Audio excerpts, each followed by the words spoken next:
The morning sun rose slowly over the Arizona Valley, stretching pale gold across the dusty hills and waking the ranch long before Elias Ward ever did.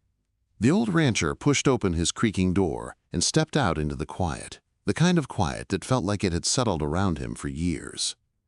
The air was cool for now, though he knew it wouldn't stay that way. Heat always came early to this land. He moved through his chores with the steady rhythm of someone who'd repeated them 1,000 times before. He scattered feed for the cattle, checked the boards on the corral that always seemed to come loose after every night wind, and brushed down his aging horse, Rusty. The horse nudged his shoulder, as if trying to remind him he wasn't entirely alone. Elias chuckled softly and ran a hand along the animal's neck. "You're a better listener than most folks I know," he murmured, his voice roughened by years of dust and silence. Inside the house, his late wife's things remained untouched. Her shawl still hung on the peg by the kitchen doorway. Her small carving knife still rested on the shelf. Elias wasn't the sort who made a shrine out of the past, but he never felt the need to put her belongings away either. They were simply part of the ranch, as much a part of it as the well, the barn, or the cottonwood tree outside his window. The valley had changed over the years, though. It felt tighter, more strained. Whenever Elias went into town for supplies, the conversations he overheard always sounded the same. Quiet warnings about Apache riders being seen too close to the settlement, about people preparing for problems that hadn't actually come. Most of it was fear talking, stories passing from one anxious voice to another until they turned into something sharper. Elias had never liked that kind of talk, so he kept to himself, bought what he needed, and rode home before dusk. By midday, the heat rolled over the valley like a wave. The sky burned white. Even the wind seemed too tired to move. Elias wiped sweat from his brow and led Rusty along the outer fence line to check for broken posts. The creek bed nearby had shrunk so badly over the past week that now only dry stones filled its shallow curve. Birds circled overhead, restless and searching for water that wasn't there. That was when he saw them. 3 riders on the far edge of his land, barely moving. Their horses' heads hung low and their bodies swayed with exhaustion. Elias slowed his own steps and studied them carefully. They wore distinct clothing, familiar to him though he rarely encountered them this close. Apache travelers, far from any shaded shelter, sitting in the open like people who'd run out of options. He could have turned away, most settlers would have, but he saw no weapons raised, no sign of aggression, only exhaustion, only need. Elias stopped a good distance away and lifted one hand in a calm gesture. "You look like you could use water," he called out, keeping his voice steady. The eldest rider raised his head slowly, eyes narrowed from the sun. The second rider tightened their grip on the reins. But it was the third, the youngest, who watched Elias most closely. Her dark eyes were alert, cautious, trying to read his intentions. She looked barely older than her early 20s, and, though the heat had worn her down, there was strength in the way she sat her horse. Elias unhooked the canteen from his belt and set it carefully on a rock between them before stepping back. The eldest rider dismounted, lifted the canteen, and drank with controlled, grateful sips before passing it to the younger pair. Each of them drank slowly, aware of how precious every drop was. Only once they finished did Elias speak again. "My well's not far from here," he said. "If your horses need water, there's enough." The eldest rider hesitated, studying him, but exhaustion won over hesitation, and with a small nod, they followed him toward the ranch. Elias walked at a careful pace so they wouldn't feel rushed or cornered. When they reached the well, the riders let their horses drink first. Elias stepped back beneath the shade of the cottonwood tree, giving them space. The young woman lingered near him, her expression still guarded. At last she spoke, her voice low and cautious. "You help us," she said, not quite a question. "I help anyone who needs water," Elias replied. "Desert doesn't care who you are. Thirst is the same for all of us." She seemed to consider his words, searching for any hidden meaning. There was none. After a moment, she nodded in a quiet gesture of respect. They didn't stay long. Once their horses regained some strength, the group prepared to leave. Before mounting, The young woman looked at Elias once more, this time with something different in her eyes. Not trust, not yet, but curiosity, recognition. A brief, silent understanding passed between them. When they rode away, Elias watched them disappear into the haze of heat shimmering over the valley. Only once they were gone did he let out a long breath he hadn't realized he'd been holding. Walking back to the house, he couldn't shake the image of the young woman's eyes. Something in them lingered like a quiet echo, as if the moment they shared was the beginning of a reminder he hadn't expected to feel again. A reminder that even in a dry, lonely valley, something new could still grow. The days after Elias Ward offered water to the Apache riders passed quietly. But something in the rhythm of the ranch felt different, almost as if the land itself was waiting for something. Elias went about his usual routines, patching corral boards, tending the cattle, brushing down Rusty each morning, but his mind drifted more than usual. He found himself glancing toward the distant hills, half expecting to see figures on horseback, though he told himself not to get carried away. People came and went in the valley all the time. He had done a simple thing, something he hoped anyone would do in his place. Nothing more. Still, the memory clung to him, especially the moment when the young woman had looked at him before leaving. Her eyes carried something he couldn't name yet, a mix of caution, strength, and an openness she tried to hide. And he found himself wondering whether she had made it back to her camp safely, whether she had found relief from the heat, whether she had told her people about him. It was early morning when the unexpected happened. Elias stepped onto his porch holding a mug of coffee, hoping to catch a small breeze before the sun overtook the valley.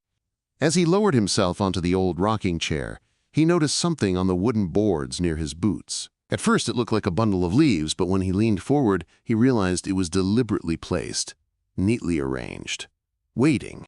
A small collection of herbs and bright red berries rested in a strip of woven reed. It was too orderly to be debris, too careful to be left by chance. Someone had been here. Elias set down his coffee slowly, listening to the silence around the ranch.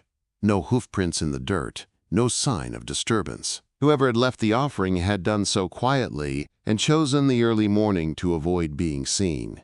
He lifted the small gift in both hands, inspecting it. The herbs carried a delicate fragrance he recognized from traveling traders, medicinal plants meant to cool the body or ease aches. Berries he had never seen growing nearby, likely gathered from a region his boots had never tread.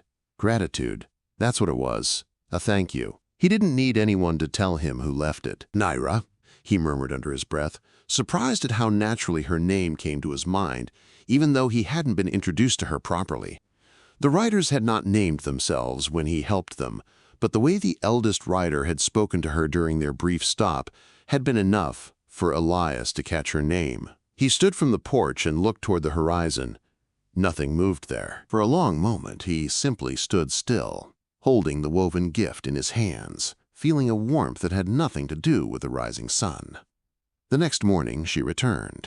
Elias was working near the barn when Rusty snorted, alerting him to someone approaching. He turned and saw a lone figure riding slowly from the south ridge. His hands froze in place.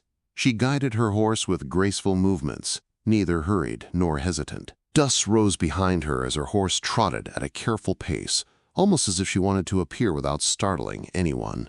Naira dismounted with practiced ease and approached Elias.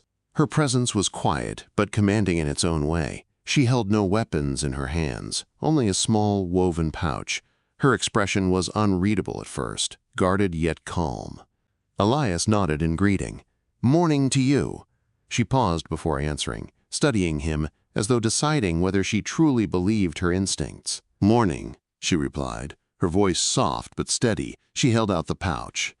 Elias took it gently, careful not to appear intrusive. Inside were dried leaves and a small carving of a bird made of polished wood. A peaceful symbol he recognized, not for hunting or war, but for harmony. "These are for you," she said. "You didn't have to," Elias answered, though he already sensed she wasn't the type to do anything without purpose. "It is respect," she replied simply. "You helped us when we needed water." A breeze shifted between them then, carrying the scent of dust and warm earth. For a moment, neither spoke. Elias motioned toward the shade of the cottonwood tree. If you'd like to rest before heading back, you're welcome to." Naira hesitated, then nodded. They walked together beneath the tree, where the ground stayed cool longer than the rest of the ranch. Elias sat on a large flat stone while Naira stood for a moment, observing the surroundings with the practiced eye of someone who knew how to read a landscape. Only then did she sit a short distance away. The first minutes were quiet. Elias respected her silence, sensing she wasn't used to speaking freely with settlers. Finally, Naira asked, "This ranch, you built it?" "Most of it," Elias answered. "My wife and I built the house. The rest came with time. You live alone now." "It wasn't a question," Elias nodded. "For a long while, yes." Naira lowered her eyes briefly. "I am sorry," she said, and her tone held a sincerity that surprised him. "Life leaves marks on everyone," Elias replied quietly. "Yours too, I imagine." She looked up, meeting his gaze with a slight flicker of surprise, as if she wasn't used to such frank yet gentle words. Slowly, she nodded. Her visits continued in the days that followed. At first she came briefly, leaving small gifts, herbs, woven strips of cloth, miniature carvings, each one meant as a sign of respect. Over time, she stayed longer, especially in the late afternoons when the heat calmed and wind whispered through the valley. Elias found himself setting aside chores early on days she arrived, an unspoken expectation growing in the back of his mind. He didn't admit it aloud, even to himself, but her presence stirred something in him that had been dormant for years. Their conversations grew steadily. She told him about plants he had never seen and the places her people traveled to during different seasons. Elias shared stories of storms he'd weathered on the ranch, of cattle that had caused more trouble than a dozen outlaws, and of the stubbornness required to survive the valley's unpredictable moods. She listened with genuine interest, her eyes occasionally brightening with amusement when he recounted a particularly foolish mistake from his younger years. Sometimes she laughed. The sound was rare, a quiet burst of warmth that always caught Elias off guard because of how genuine it felt. Not the laughter of someone being polite, the laughter of someone who felt safe for a moment. One late afternoon, while the sun dipped low and cast long shadows across the ranch, Elias brought out 2 cups of fresh water from the well. He handed one to Naira, who accepted it with a short nod of thanks. She sipped the water and looked out across the valley. "Settlers speak of us as if we hunt them," she said suddenly, her voice soft but carrying a distinct weight. "We only travel. We only gather what we need." Elias let out a slow breath. People fear what they don't understand. They repeat stories they've heard from others until those stories start sounding like truth. "Do you fear us?" she asked, turning toward him fully for the first time.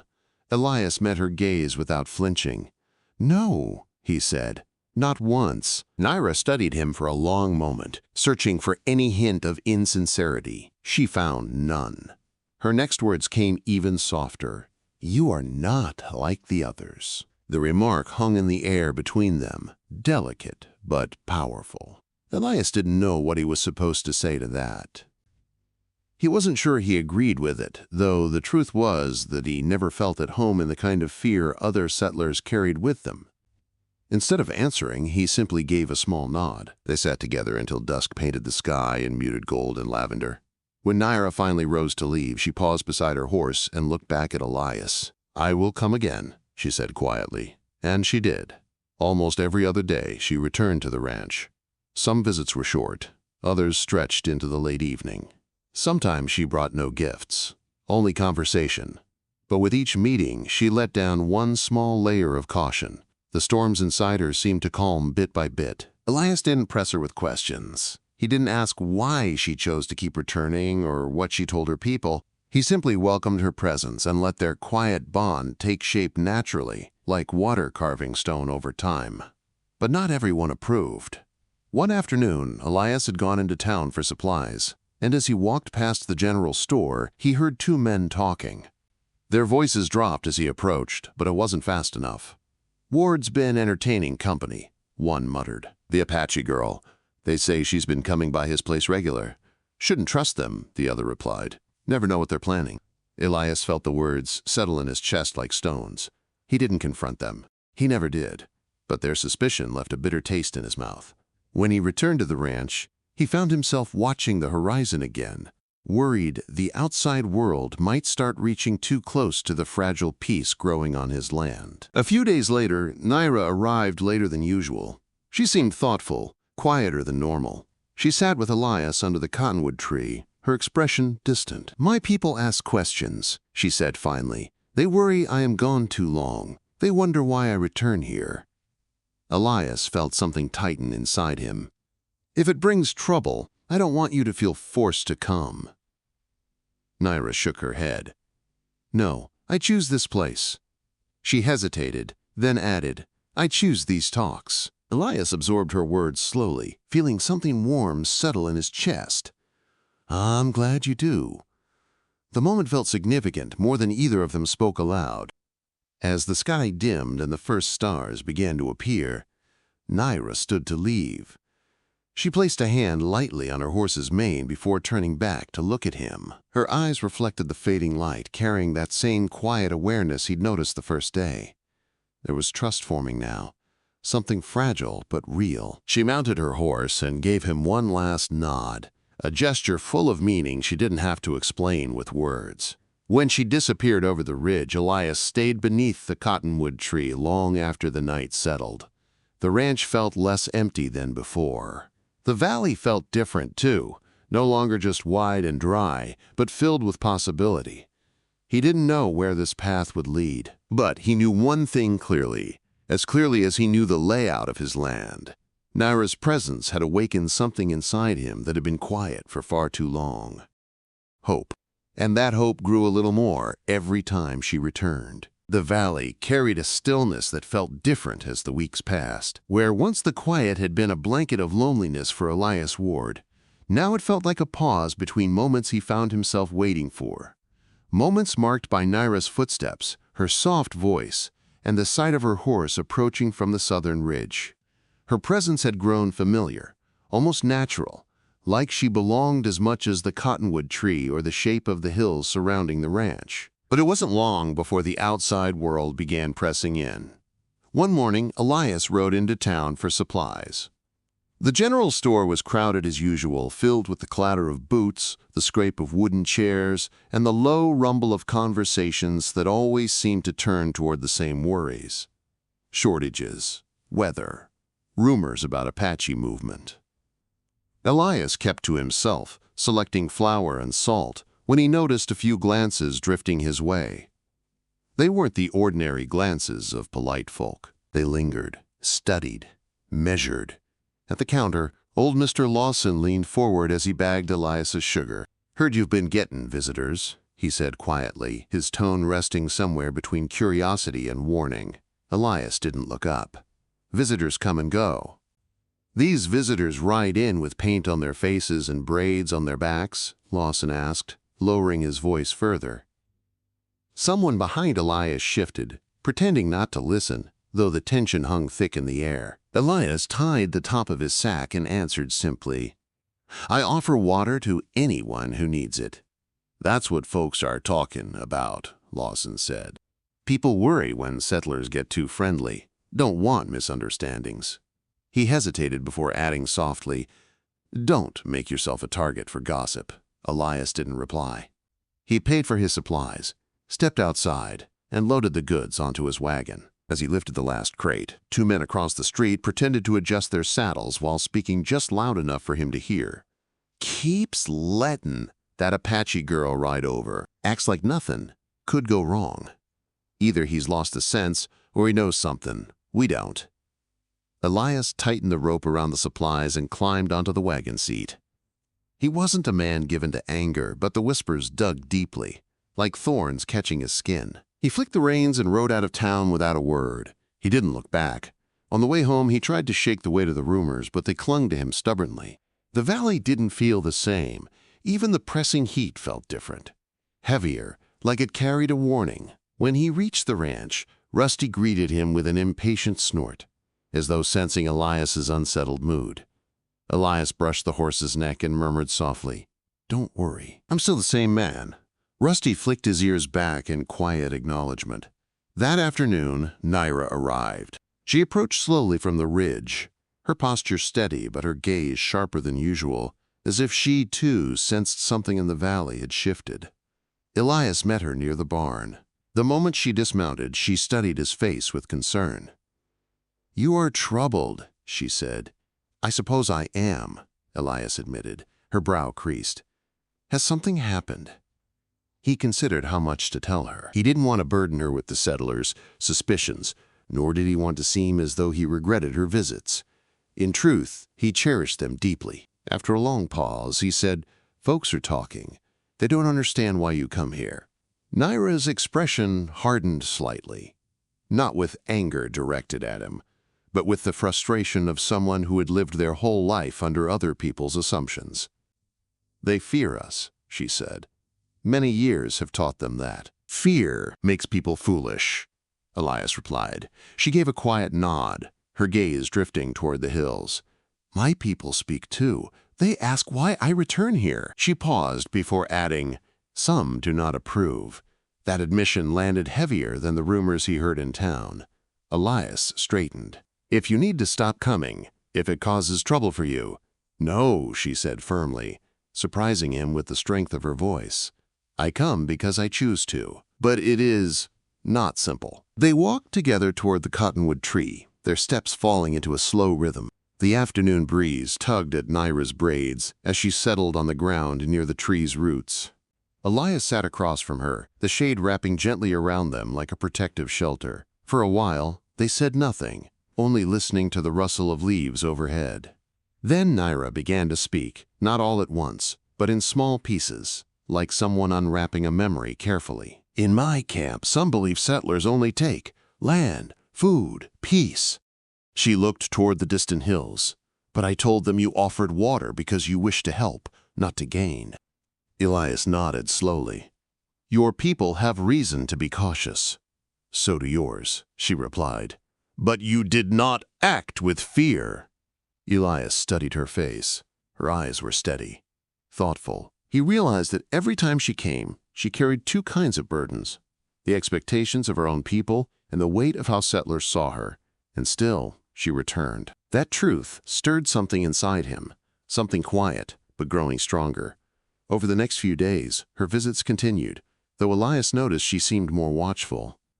When she dismounted her horse, she glanced toward the horizon, as if checking for eyes that might have followed her. She sat closer to the cottonwood trunk, keeping her voice lower than before. The shift didn't change their bond, but it added a thin layer of tension, like a string pulled tighter than usual. One evening, as dusk softened the valley with shades of gold and rose, Naira arrived with a small woven basket. She handed it to Elias. Inside were wild fruits, glowing softly in the warm light. "These grow far from here," she said. "I brought them so you can taste something from our hills." Elias lifted one of the fruits, surprised by its sweetness when he bit into it. "This is good," he said, smiling. She watched his reaction with quiet satisfaction. For a moment, her cautious expression melted away, replaced by something warm and open. Elias found himself wanting to hold onto that expression, wanting to see it again whenever the valley grew heavy with suspicion. As the sun dipped behind the ridge, he asked gently, "Has anyone given you trouble for coming here?" Naira hesitated. "Some young men in my camp question me," she said. "They do not anger me, but they think I should stay away." Elias's jaw tightened. "Because I'm a settler? Because they fear what might happen if they trust the wrong person?" Her voice softened. "They do not know you." Elias lowered his gaze. "I don't want you to risk anything on my account." Naira leaned back against the cottonwood trunk. Her face was calm, her posture relaxed in a way that told him she was speaking honestly. "We all risk something when we choose to trust." Those words settled between them like a bridge, tentative but real.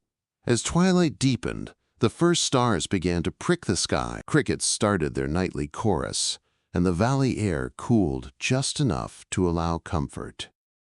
Elias and Naira sat in that fading light longer than either expected, both reluctant to break the quiet that had become a place of comfort. When she finally stood to leave, she paused, then stepped closer to him than she had before. Her voice was quiet but sure. I will return, but if there is danger, you must tell me. Elias met her gaze, and something unspoken passed between them, a promise of honesty. I will, he said. She mounted her horse and rode into the growing darkness, her silhouette fading slowly until the valleys swallowed her into night. The next morning, Elias found himself lingering near the cottonwood tree, even before he began his chores. The air felt heavy with waiting. Rusty nudged his shoulder as if encouraging him to move past his thoughts, but Elias only scratched the horse's neck absent-mindedly. He sensed something shifting in the valley. Conversations in town had sharpened. Naira's camp was questioning her more closely. The fragile thread between their two worlds felt strained, stretched thin by fears neither of them created. But despite all that, she returned, and every time she appeared at the ridge, Elias felt something steady inside him, a sense that whatever storm was building, whatever whispers were spreading on both sides, the connection between them was worth holding on to. For the first time in years, he wasn't simply waiting for the day to pass, he was waiting for her. The morning broke with a pale, faded light that seemed to stretch thinly across the valley, as if even the sun hesitated to touch the land. Elias Ward felt that hesitancy in his bones as he stepped out onto the porch. The wind had changed. It held a strange tension, a quiet heaviness, like the hours before a long-awaited rainstorm, though the sky remained cloudless. He moved through his chores, slower than usual. Rusty followed him around the pen, flicking his ears in Elias's direction more than once, picking up on the unsettled air around him. Even the cattle seemed uneasy, shifting restlessly in the corral. Elias tried to brush away the feeling, but it clung to him the way dust clung to his boots. He hadn't seen Naira in 2 days. She sometimes went a day without coming, especially when her people traveled a hunting route or held gatherings. But 2 days felt different. The gap between visits felt like an echo growing too loud. And every time a breeze stirred, Elias found himself glancing toward the ridge where she usually appeared. He didn't see her horse that morning, nor that afternoon. It wasn't until the sun sank low enough to turn the valley gold that he finally saw a figure approaching from a direction she never took. Not from the south ridge, but from the narrow pass near the river. Elias's breath caught. Even from a distance, he could see the tension in the horse's movements.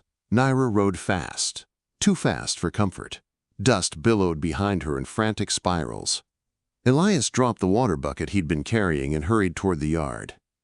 Naira reached the ranch and halted her horse sharply, sliding off with movement that was usually calm and graceful, but today carried strain. Her chest rose and fell quickly. Her braid was loose.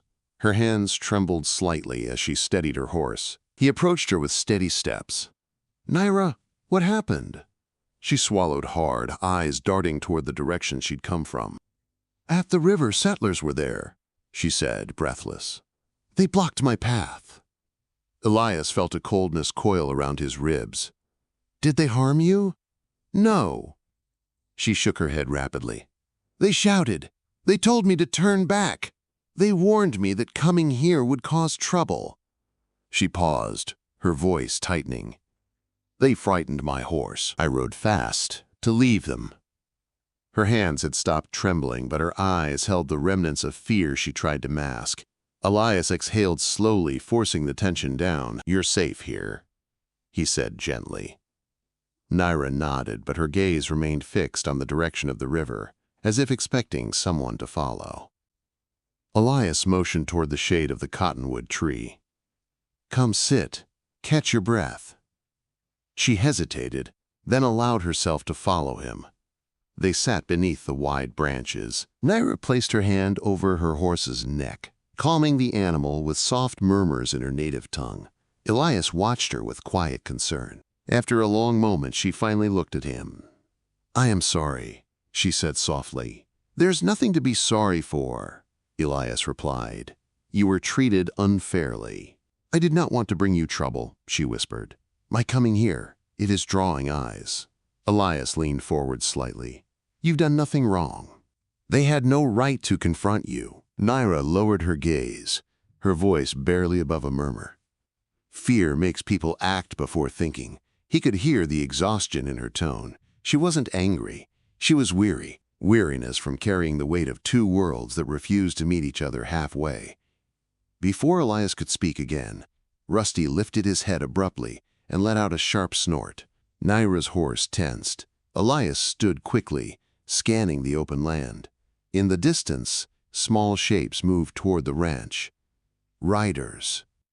Not many, 3 or 4. Elias felt the air tighten. It didn't take long to recognize the shapes. Settlers, men from town. They were coming at a steady pace, not rushing, but with purpose. Elias felt a controlled calm settle over him. He turned to Naira. "Stay near the tree. You're safe here." She rose from where she sat, her eyes narrowing with alertness. "They come here because of me." Elias shook his head firmly. "They come because they assume too much." The riders drew closer. When they were near enough for their voices to carry, one of the men called out, "Ward!" Elias stepped forward, planting himself near the porch. He kept his posture relaxed, but unmistakably firm. The men halted their horses a short distance away. "We had a bit of trouble at the river today," the leading rider said. "Apache woman riding alone. Caused a stir." "She caused no trouble," Elias replied evenly. "She was passing through." The man's jaw tightened. "Passing through to your place. That's her choice," Elias said, "and it's none of your concern." Another rider leaned forward in his saddle. "It becomes our concern if it puts the settlement at risk."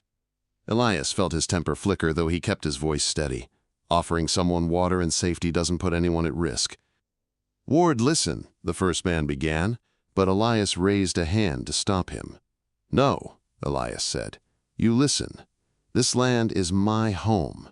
My decisions are mine. If someone comes here peacefully, they are welcome. I will not turn them away because of rumors or fear." One of the men shifted uncomfortably. "We're just trying to warn you. People are talking."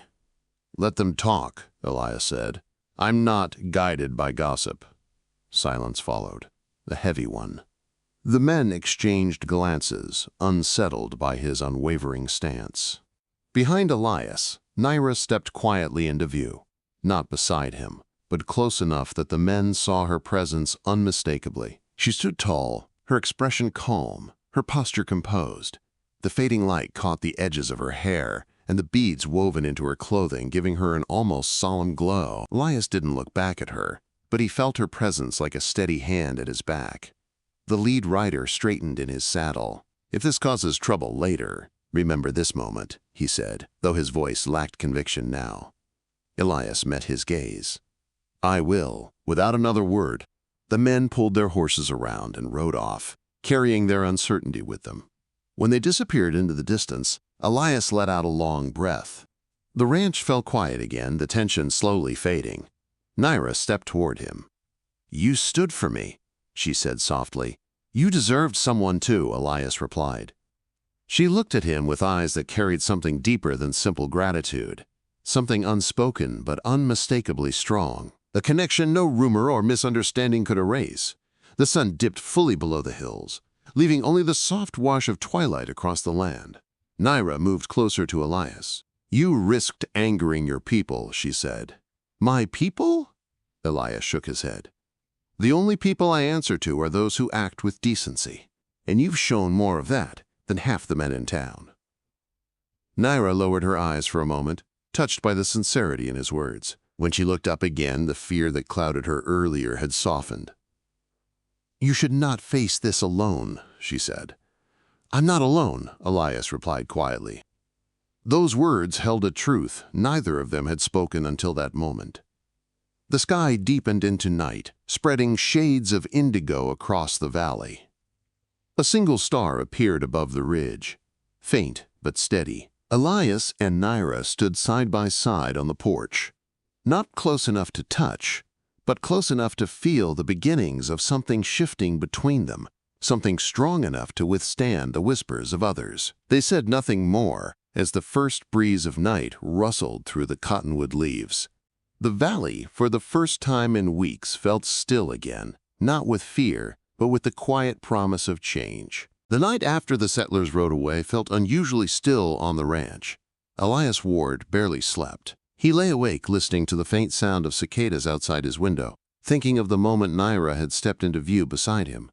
The quiet strength in her eyes, the calm way she stood despite the tension surrounding them, the unspoken trust that had passed between them before the riders left. He turned those memories over in his mind long after the moon climbed high into the sky. Every time he closed his eyes, he saw her standing on the porch with him, steady and brave. The valley had felt divided for so long, but that moment, simple as it was, had cracked something open inside him, not only in him, but in the land itself. By sunrise, the worry that had nagged him for days began to loosen its grip. He stepped outside, letting the cool air touch his face, and breathed in the scent of dew settling on the sparse grass. The cottonwood leaves rustled softly above him, whispering through the early light. He didn't have to wait long. Naira arrived just after the sun had risen fully over the ridge, her horse trotting with a calmer gait than the day before. She appeared steady now, more composed than he had feared she might be after such a tense encounter. Elias walked toward her as she slowed to a stop near the barn. "You came early today," he said gently. "I wanted to see how you were," she replied, her voice as calm as the morning air. He smiled faintly. "I'm all right. What about you?" She nodded slowly. "The fear I felt yesterday, it is gone now." Elias studied her face. She wasn't forcing those words. She truly seemed lighter, as though standing beside him during that confrontation had given her something solid to hold on to. They walked together toward the cottonwood tree, where the early light cast shifting patterns on the ground. Naira seated herself in her usual place against the trunk, and Elias settled onto the stone opposite her. For a moment they said nothing, simply breathing in the quiet morning. After a small silence, Naira looked at him. "My people heard what happened," she said. Elias straightened slightly. "How?" "I told them," she replied. "I told them everything." He waited, unsure how they had reacted. "They were surprised," she continued, "but not angry. They said you showed respect in the face of fear, and that such a thing should not be ignored." Elias allowed himself a long exhale, relief settling in. "I'm grateful for that. They do not trust easily," Naira said. "But some of them now see you differently." He nodded. "I don't expect trust quickly. It's something built slow, like anything worth holding." Naira's expression softened at his words, and she leaned back against the trunk, letting the warmth of the sun reach her face. Their conversation drifted into quieter topics afterward. Stories of Naira's childhood, tales of her grandmother's songs, memories of Elias learning ranch work in his youth. The laughter between them came easily again, gentle and natural. The valley seemed to breathe along with them. As the sun rose higher, the air filled with a brightness that felt almost new. Elias and Naira walked along the fence line, talking about the land and the trails that wound through the hills. Several times, Naira pointed out small herbs growing near the edge of the property, plants Elias had never known had uses. She knelt to show him how to identify them by the shape of their leaves, the pale scent they released when crushed gently between two fingers. "You know the land better than most settlers," she observed. Elias shook his head with a small smile. "I've lived here a long time.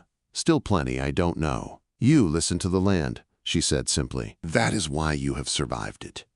He appreciated the quiet praise in her words. She wasn't offering flattery. She was stating an observation, and somehow that felt more meaningful than compliments spoken casually. By midday, the heat began to swell, and they returned to the shade near the house.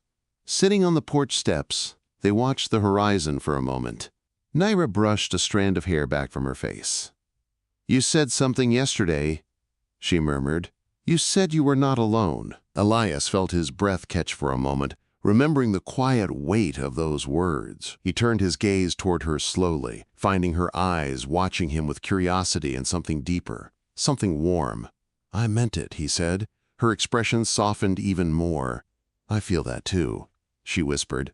The words passed between them with no hurry, no urgency, just truth, a truth that had grown naturally, like roots finding each other beneath the soil. Later that afternoon, something unexpected happened. A small group of Apache riders appeared on the ridge, not with haste, not with caution, but with a sense of purpose. Elias recognized one of the elders among them, a man with hair streaked silver and a steady posture. Naira stood as they approached, her eyes widening slightly in surprise. The riders dismounted a respectful distance from the porch. The elder stepped forward and greeted Naira in their native tongue. She exchanged quiet words with him before turning to Elias. "He wishes to speak with you," she said. Elias nodded, stepping closer. The elder regarded him with calm, perceptive eyes. There was no hostility in his expression, only the quiet strength of someone who carried responsibility. "You gave water to my people," the elder said in clear English, though his accent held the music of his language. "You showed kindness." Elias nodded humbly. "Anyone would have done the same." The elder shook his head gently. "Not anyone." There was a pause. A soft breeze passed between them, carrying the scent of dust and sage. "Our people have seen much fear from settlers," the elder continued, "but fear grows smaller when someone chooses peace." He glanced toward Naira, then back to Elias. "She tells us you stand with honor." Elias felt warmth spread through his chest. The elder stepped forward and offered a pouch made of soft hide. Inside were dried fruits, a few medicinal herbs, and a small carving shaped like a running deer, a symbol of respect, a gesture of trust. Elias accepted it with both hands. "Thank you," he said sincerely. The elder nodded once in acknowledgement. The riders stayed only briefly before mounting their horses again. As they rode off, Naira remained watching until they faded into the distance. When she turned back to Elias, her expression held something proud. "They respect you now," she said quietly. "I'm honored by that," Elias replied. The rest of the day unfolded with a lightness neither had felt in weeks. The ranch seemed to glow with new possibilities. In the late afternoon, children from the camp appeared with two young Apache women, approaching hesitantly but curiously. Naira greeted them warmly and guided them toward the well. Elias offered them water without hesitation, and the children giggled at their reflections in the bucket. It was small, but meaningful, a beginning. As the sun dipped lower, Elias and Naira found themselves alone again beneath the cottonwood tree. The sky stretched wide above them, streaked with lavender and gold. The quiet of evening wrapped around them like a soft blanket. Naira's voice broke the silence gently. "My people will trade with you," she said. "They want to bring herbs, and they ask if you have extra tools." Elias nodded. "I'd be glad to trade. It would be good for both sides." "This valley can change," she said softly. "You helped it begin." Elias looked at her, truly looked. "We began it together." She lowered her gaze for a moment, almost shyly. "Yes," she murmured. "Together."